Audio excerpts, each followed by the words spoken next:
अध्याय 12 भक्ति योग।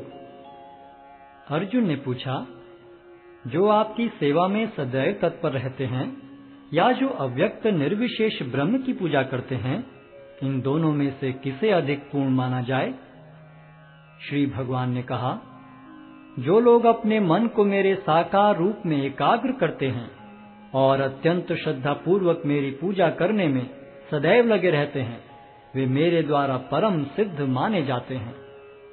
लेकिन जो लोग अपनी इंद्रियों को वश में करके तथा सबों के प्रति संभाव रखकर परम सत्य की निराकार कल्पना के अंतर्गत उस अव्यक्त की पूरी तरह से पूजा करते हैं, जो इंद्रियों की अनुभूति के परे है, सर्वव्यापी है, अकल्पनीय है, अपरिवर्तनीय है, अचल तथा ध्रुव है, वे समस्त लोगों के कल्याण में संलग्न रहकर अंततः मुझे प्राप्त करते हैं।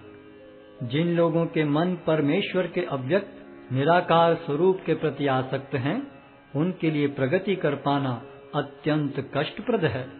देहधारियों के लिए उस क्षेत्र में प्रगति कर पाना सदैव दुष्कर होता है। जो अपने सारे कार्यों को मुझ में अर्पित करके तथा अविचलित भाव से मेरी भक्ति करते हुए मेरी पूजा करते हैं और अपने चित्तों को मुझ पर स्थित करके निरंतर मेरा ध्यान करते हैं, उनके लिए हे पार्थ, मैं जन्म मृत्यु के सागर से शीघ्र उद्धार करने वाला हूँ। मुझ भगवान में अपने चित्त को स्थिर करो और अपनी सारी बुद्धि मुझ में लगाओ। इस प्रकार तुम निस्संदेह मुझ में सदैव वास करोगे। हे अर्जुन, हे धनंजय, यदि तुम अपने चित्त को विचल भाव से मुझ पर स्थिर नहीं कर सकते, तो तुम भक्ति योग के विधि विधानों का पालन करो। इस प्रकार तुम मुझे प्राप्त करने की चाह उत्पन्न करो। यदि तुम भक्ति योग के विधि विधानों का भी अभ्यास नहीं कर सकते, तो मेरे लिए कर्म करने का प्रयत्न करो, क्योंकि मेरे लिए कर्म करने से तुम पूर्ण अवस्था को प्राप्त होगे। किंतु यदि तुम मेरे इस भावनामृत में कर्म करने में असमर्थ हो, तो तुम अपने कर्म के समस्त फलों को त्याग कर कर्म करने का तथा आत्म स्थित होने का प्रयत्न करो। यदि तुम यह अभ्यास नहीं कर सकते, तो ज्ञान के अनुशीलन में लग जाओ। लेकिन ज्ञान से श्रेष्ठ ध्यान है और ध्यान से भी श्रेष्ठ है कर्म फलों का परित्याग, क्योंकि ऐसे त्याग से मनुष्य को मन शांति प्राप्त हो सकती है। जो किसी से द्वेष नहीं करता, लेकिन सभी जीवों का दयालु मित्र है, जो अपने को स्वामी नहीं मानता और मिथ्या अहंकार से मुक्त है, जो सुख दुख में संभाव रहता है, सहिष्णु है, सदैव आत्मतुष्ट रहता है, आत्म संयमी है, तथा जो निश्चय के साथ मुझ में मन तथा बुद्धि को स्थिर करके भक्ति में लगा रहता है, ऐसा भक्त मुझे अत्यंत प्रिय है।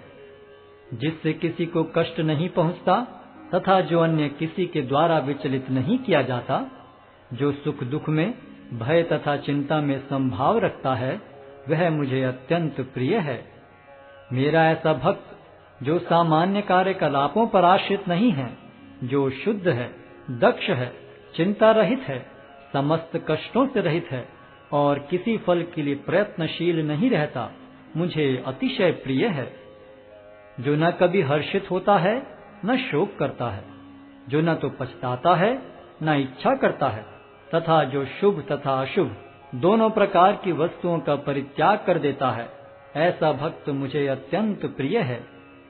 जो मित्रों तथा शत्रुओं के लिए समान है, जो मान तथा अपमान, शीत तथा गर्मी, सुख तथा दुख, यश तथा अपयश में संभाव रखता है, जो दूषित संगति से सदैव मुक्त रहता है, जो सदैव मौन और किसी भी वस्तु से संतुष्ट रहता है, जो किसी प्रकार के घर बार की परवाह नहीं करता, जो ज्ञान में दृढ़ है और जो भक्ति में संलग्न है, ऐसा पुरुष मुझे अत्यंत प्रिय है। जो इस भक्ति के अमर पथ का अनुसरण करते हैं और जो मुझे ही अपना चरम लक्ष्य बनाकर श्रद्धा सहित पूर्ण रूपेण संलग्न रहते हैं, वे भक्त मुझे अत्यधिक प्रिय हैं।